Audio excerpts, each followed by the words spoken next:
Okay, here is how I make a kind of a taco bake casserole. I'm going to refer you to a website, very good website called Linda's Low Carb Recipes and Menus, and you'll be able to find information there. I was just showing you some homemade taco seasoning. I'll put the recipe in the bottom.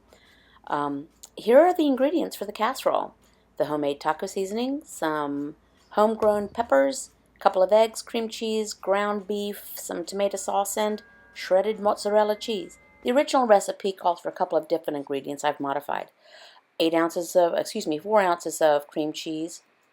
I do measure, by the way. I think it's important to do that. 8 ounces of shredded mozzarella is going in, and these are the peppers. There's 8 ounces of the mozzarella for the base. The peppers, I don't seed them and all that. This is a combination of jalapenos, serranos, and habanero peppers. Some people might find these too spicy. The original recipe calls for canned green chilies, and you can use those. So I just assemble it all together, or the cream cheese, which is, room temperature, soft, and a couple of eggs. These are our homegrown eggs. If you noticed on the earlier little shot, you can see that I've written the date of the eggs on, because when we collect the eggs, we put the dates on so we can keep it straight, which ones are fresher.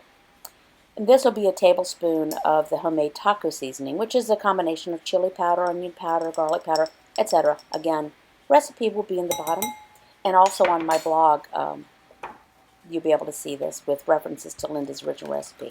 Just mix it up. You don't have to be super fussy about this. Everything's going to melt in the oven. So this is essentially a bunch of cheese and a couple of eggs. So don't worry about making it super smooth or lump-free. There goes in the 8 ounces of shredded mozzarella.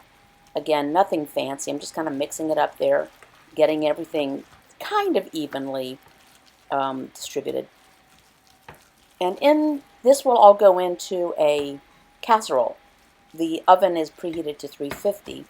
And what's going to happen is this will be the base. It'll be like the bottom crust. And then that'll be baked.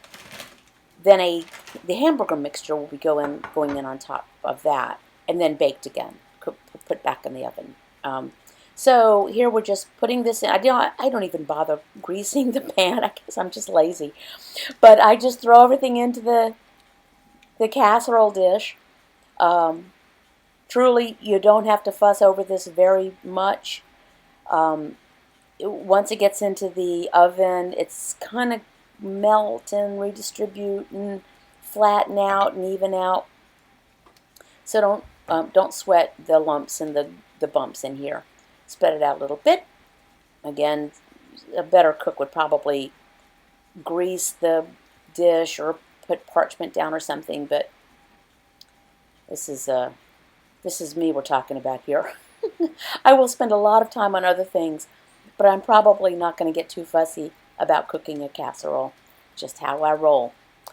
Okay, so spread that in, pop it into a 350-degree oven for about 20 minutes. Your oven may vary. My oven tends to cook a little bit warmer.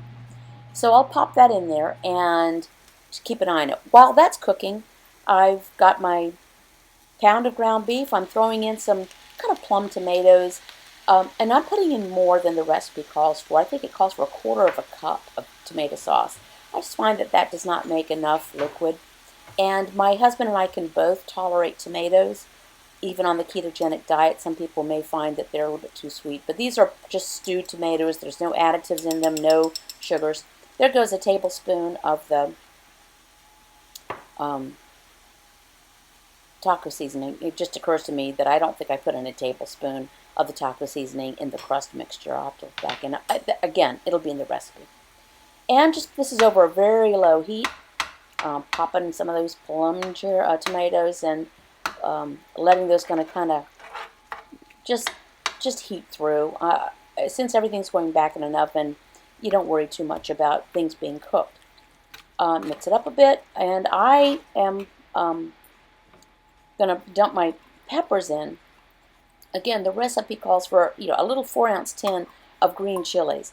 We like things more spicy. This is not an overly spicy dish the way this is cooked, at least not to our taste, but you'll want to adjust for what works for you. And frankly, in the wintertime, I probably will stock up on some canned chilies. We just happen to have some fresh garden peppers available, so that's what I'm using.